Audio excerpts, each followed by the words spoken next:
Les gens regardaient plutôt mes qualités que mes défauts, puisqu'on a plus de qualités que de défauts. Donc j'ai mis en avant mes qualités. Et je dis maintenant, je vais montrer que je suis quelqu'un de bien. Parce que les gens m'ont considéré comme quelqu'un de bien. Qu'est-ce qui a changé? C'est la rencontre. Ah oui, mais bien sûr, oui. Mais c'est la rencontre, c'est les gens qui sont venus vers moi. Parce que je devais être expulsé, moi, en Algérie. Le ministère, il a dit qu'il faut le renvoyer en Algérie. Et là, les gens, ils se sont mobilisés pour éviter. Ils m'ont dit non, non, Yazid, c'est pas un irrécupérable, c'est pas un mauvais, il a plein de qualités. Et ça m'a changé. J'ai dit maintenant, je vais montrer mes qualités. Non, c'est un ensemble de tout. Il y a beaucoup de discrimination, il y a beaucoup de.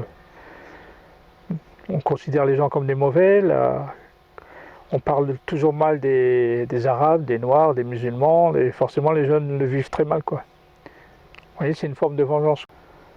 Là, c'est se rapprocher, c'est tendre la main, c'est aller à la rencontre, aller écouter les autres, écouter les violents et les délinquants, ils ont des choses à nous dire. Si on les considère comme des délinquants, non, on ne parle pas avec eux. Ils ne changeront jamais. Il faut essayer de comprendre pourquoi ils agissent comme ça. Puisque eux, ils savent pourquoi ils le font. Ils ont leur logique. Si on n'a pas compris leur logique, on ne trouvera pas de solution. Donc il faut savoir écouter les violents puis les délinquants. Les violents et les délinquants ont des choses à nous dire et qu'on doit écouter. Oui, mais parce qu'ils ne connaissent pas la réalité.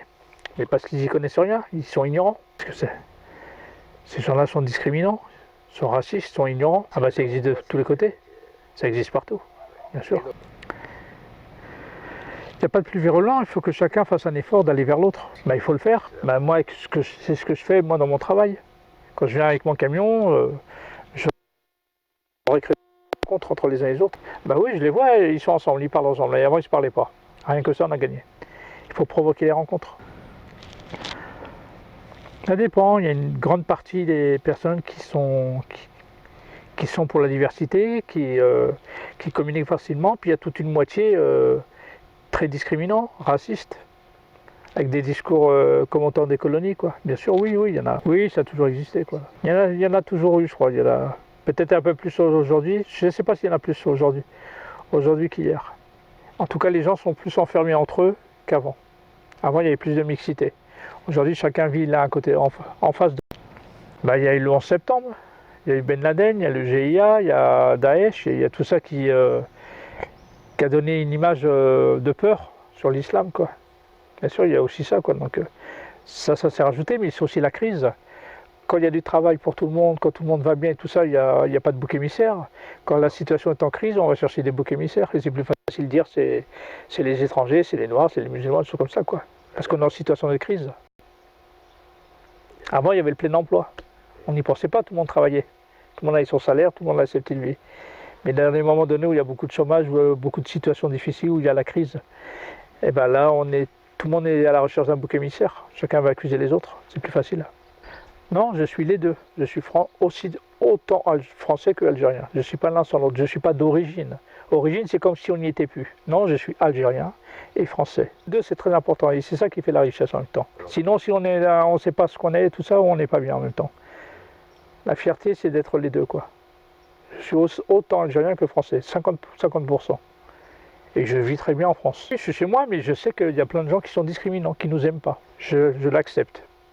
On vit dans un pays où il y a des gens qui nous aiment et il y a des gens qui ne nous aiment pas. Il y a des gens racistes et des gens qui ne sont pas racistes. Comme ça, on ne va pas taper tout le monde. La société, elle est comme ça. Il y aura toujours des gens. On est né avec les discriminations, on vit avec les discriminations, on va mourir avec les discriminations. On accepte. Oui, pour moi, ça reste une minorité, quoi. La majorité ne sont pas. Je crois qu'il y en aura toujours, quoi. Et non, parce que les gens, la différence, ça divise les gens, quoi. Je crois qu'il y aura toujours. Ça existera toujours. Enfin, d'abord, ce n'est pas une majorité. Les mineurs ne représentent que 20% de la délinquance en France. À 80%, la délinquance, ce sont des majeurs. Donc c'est pour ça qu'il y a une erreur là-dessus. Mais par contre, les jeunes sont plus visibles, ils sont plus turbulents. Donc c'est une délinquance plus visible que la délinquance des adultes en même temps. Mais oui, elle est réelle, mais elle est liée à la pauvreté, au quartier, aux discriminations, à l'échec scolaire, aux problèmes d'identité, à la problème de la famille, au chômage, à la santé mentale, le problème psychologique. C'est tout ça qui fait qu'à un moment donné, il y a la délinquance, quoi. Non, c'est qu'ils ont de la colère. Et la colère, le problème, c'est que leur colère n'est pas canalisée vers quelque chose de positif. Moi, je suis comme eux, j'ai la même colère qu'eux. Sauf que moi, je ne suis pas violent, je suis non violent. Et d'autres, ils ont la même colère que moi, autant que moi je suis en colère contre tout ce que j'entends. C'est pour ça que je fais ce travail. Je la dirige vers quelque chose de positif. Les jeunes sont plus jeunes, ils ne sont pas forcément suffisamment matures, la colère, ils la dirigent vers la violence. C'est ça la différence en même temps, c'est qu'eux, ils dirigent plutôt leur colère vers la violence. Moi, je la dirige vers des choses positives, par des actions non violentes. Quand je m'installe avec mon camion, c'est la colère qui me fait installer la nuit dans le quartier. Pourquoi je viens? Mais parce que ça ne va pas, parce qu'il n'y a rien d'ouvert pour eux, parce que les jeunes s'ennuient, parce qu'il n'y a pas de rencontre, et donc je le fais pour ça en même temps, quoi. Vous voyez? C'est une colère positive. Les jeunes, ils sont dans une colère négative, ils la dirigent vers la violence en même temps, quoi. Non, c'est pas normal, mais c'est-à-dire qu'il y a des mauvais rapports entre les jeunes et la police, et qu'il n'y a pas un travail qui a été fait suffisamment pour rapprocher les uns les autres. Et c'est qu'en France, les policiers ne sont pas très bien formés pour travailler dans les quartiers. Les policiers ont beaucoup de préjugés. Ils arrivent dans la campagne, ils sont affectés par exemple au Val-Fouré, ils sont perdus, ils ne connaissent pas ce monde. Donc ils arrivent avec tous leurs préjugés qu'ils ont vus à la télé ou ce qu'ont dit leurs parents et tout ça. Donc forcément, c'est ce qui est normal, c'est-à-dire les policiers ne comprennent pas cette réalité. Et donc, parce que les jeunes et les policiers ont à peu près le même âge. Et les policiers sont dans une souffrance et les jeunes sont aussi dans une souffrance, quoi. Parce que là, il y a un problème avec la police en France, on a supprimé la police de proximité. La police de proximité, elle était présente en temps de paix. Et c'est-à-dire que c'est en temps de paix qu'on prépare la guerre. Si en temps de paix, tu utilises des bonnes relations avec le public, au moment donné où il y a des événements, où il y a de la violence et tout ça, comme tu connais le public, tu peux plus facilement les aborder. Tu n'as pas besoin de leur courir derrière puisque tu les reconnais en même temps. Donc aujourd'hui, la police ne fonctionne plus comme ça, elle intervient seulement quand ça ne va pas. Il faudra qu'elle soit là quand tout va bien en même temps, quoi. Parce qu'on ne peut pas tisser des bonnes relations en temps de conflit. En temps de conflit, non, on doit calmer les choses en même temps. Donc si elle veut tisser des relations, c'est à un moment donné où tout va bien. Et c'est en temps de paix que tu prépares les moments donnés où ça sera un peu plus compliqué, quoi. Non, non, non, non, le policier est un policier, il n'est pas médiateur. Mais que le policier soit présent quand tout va bien dans le quartier. Or, le policier aujourd'hui n'intervient que quand ça ne va pas. Et c'est ça qui crée problème. Il faut d'abord tisser des relations normales entre les habitants et les policiers. Et pour tisser ces relations normales entre les policiers et les habitants, notamment les jeunes, il faut être présent en temps de paix, quand tout va bien en même temps, quoi. Mais ça, la police ne le fait pas. Il y a très peu de rencontres entre les jeunes et les policiers. Et c'est souvent les jeunes qui veulent parler avec les policiers, mais les policiers ne veulent pas parler aux jeunes. Moi, j'ai l'habitude d'organiser des rencontres, j'arrive à voir des jeunes, mais quand je demande aux policiers de participer, ils ne veulent pas y participer souvent, quoi.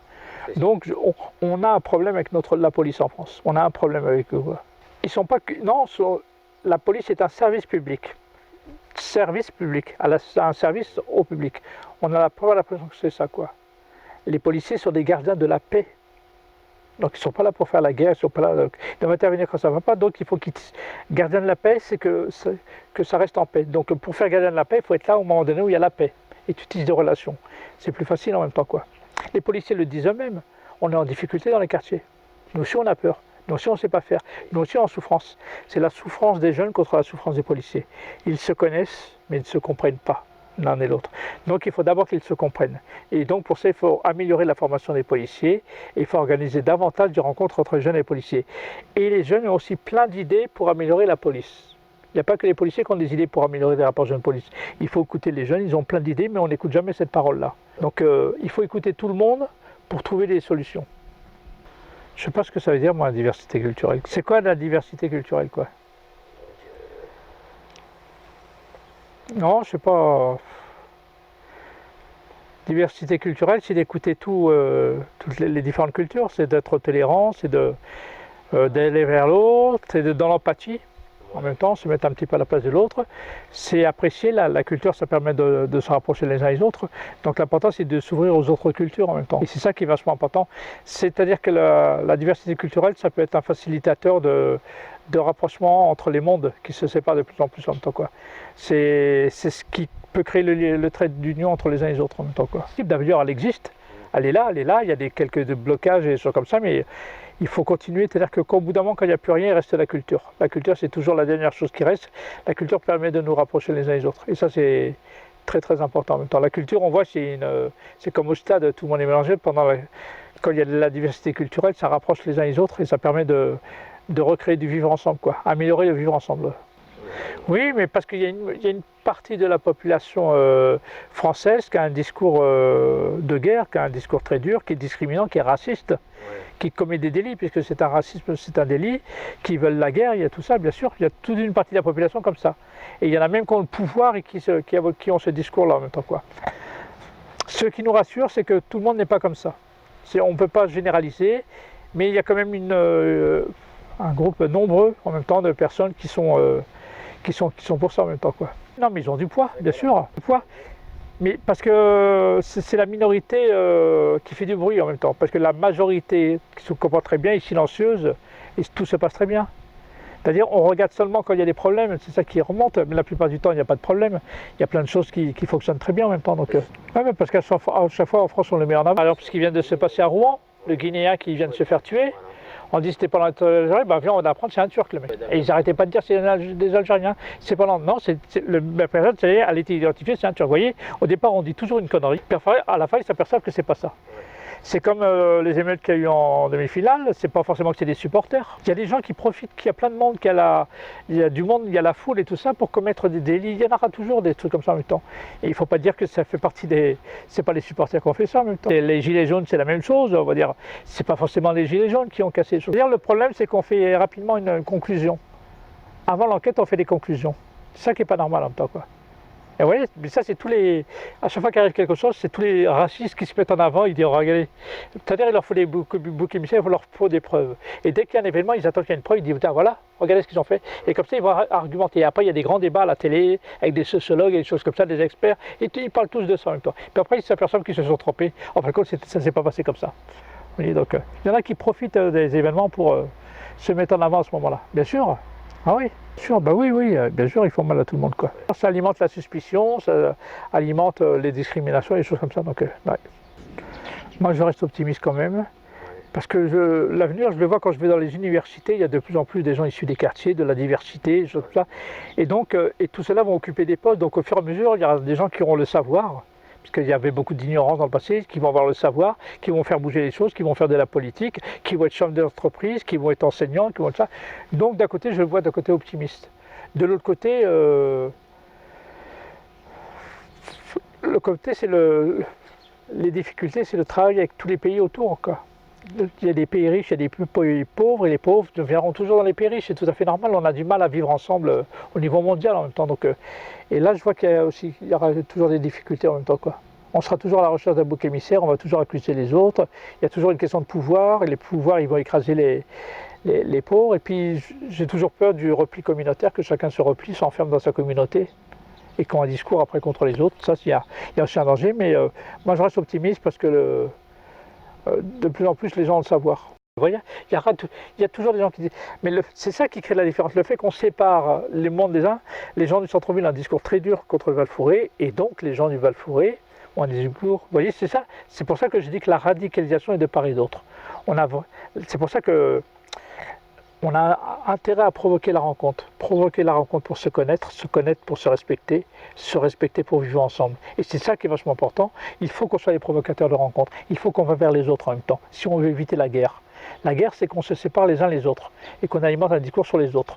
La paix, c'est on a intérêt à se rapprocher les uns les autres. Ça, c'est essentiel. Moi, je ne crois pas en système, mais je crois en l'être humain. Parce que l'être humain, de plus en plus, il a le savoir. Et quand on a le savoir, on réussit, quoi.